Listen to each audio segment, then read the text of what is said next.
Consider this. High Score Girl is the best anime of 2018. This is a very controversial opinion because a lot of people say it looks like garbage.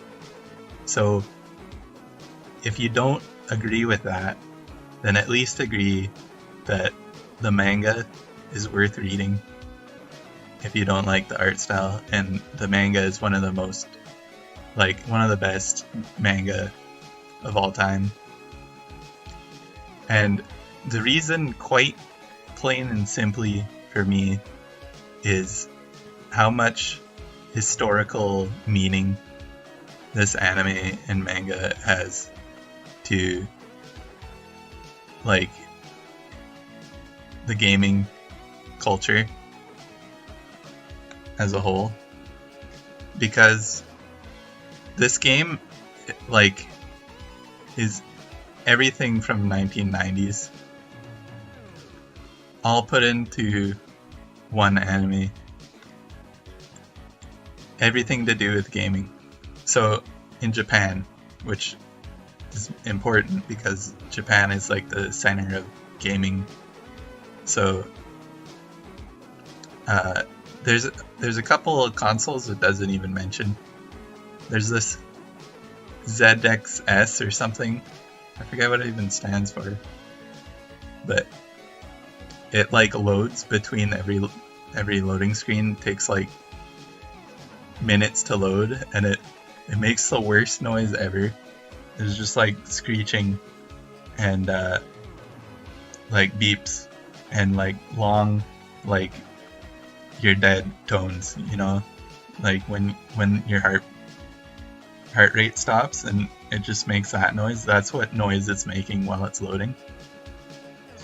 But anyway, so those don't matter. This is every gaming console that matters, and every arcade game that matters in history, all written down very neatly. All of the best games from that era. And one of the main consoles that I'd never heard of before this anime is the TurboGrafx 16. And seeing all of the old retro games, I'm kind of a nerd when it comes to stuff like that. I like watching people play retro games on Twitch because it's so interesting to me, the early designs for games. And this game, or this anime, High Score Girl, it uses all of those so effectively in the story. And it's basically an autobiography of this guy who grew up in Japan, and all he did was play arcade games, and he got into it to the level where he was competing professionally, going out to local tournaments and competing professionally, and going to the arcade every day, spending all of his money at the arcade. And that part of it is enough for me to say that it's the best anime of 2018. But the storytelling too is really gripping, and there's parts with the CG animation that are kind of awkward, but it is awkward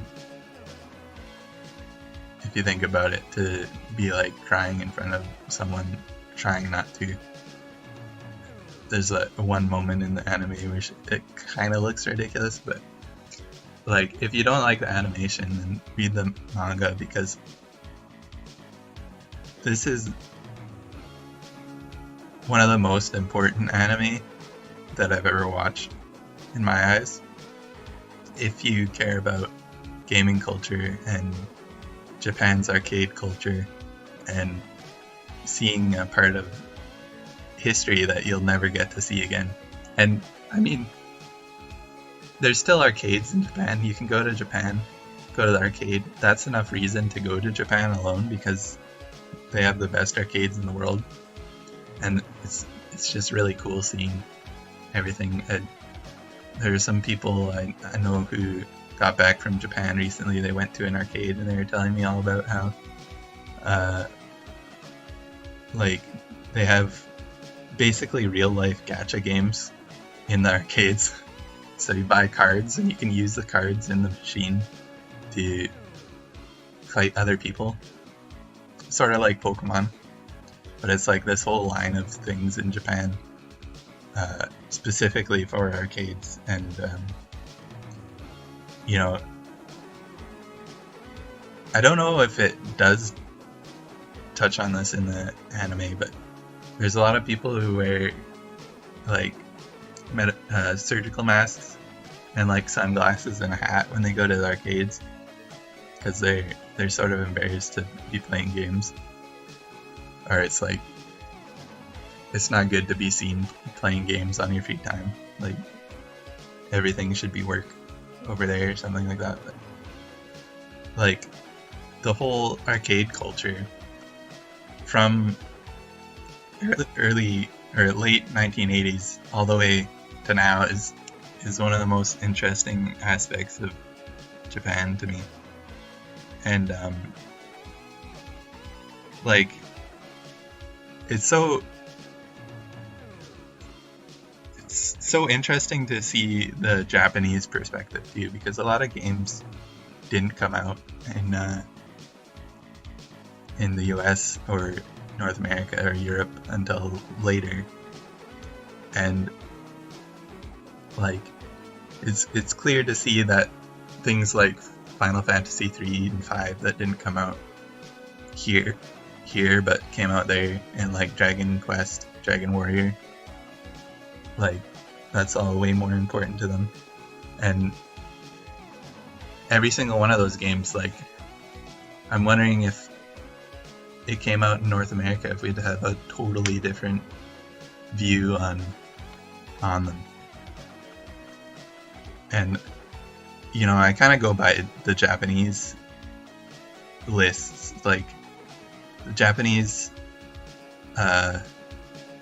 like best games of all time. Final Fantasy 3 is way up there, and like they're the people who got every single game as it came out, and I think that makes it so that they know what the best games are. And like any list that comes out from them, I take more seriously than any like random article or like vote that North American people make. And you know, it's all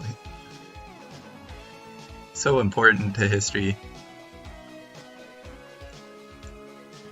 if you like games, and there's so much like to gain from watching the show that most anime doesn't really give you. And like I've been in the competitive scene of Melee sort of a little bit, and over in Japan, they like their tournaments are so casual. Like they just get over at someone's house, like take off their shoes, go in and start playing. And like if I am a weeb about anything, it's about their gaming culture.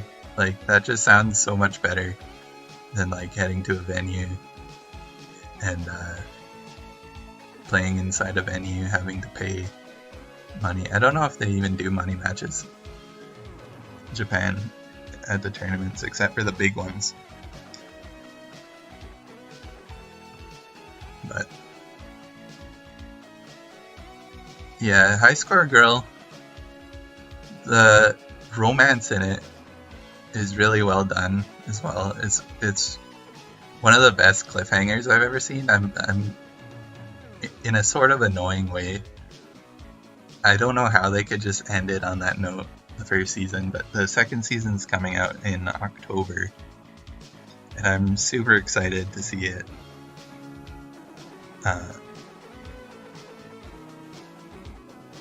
And like, I don't know why I gotta bring this up, but it's so much better than Sword Art Online. Like, good storytelling doesn't have a time skip the first episode, and High Score Girl's time skip like makes complete and total sense. It's a point in his life where he's not really that interested in games, so they're just not going to show you it.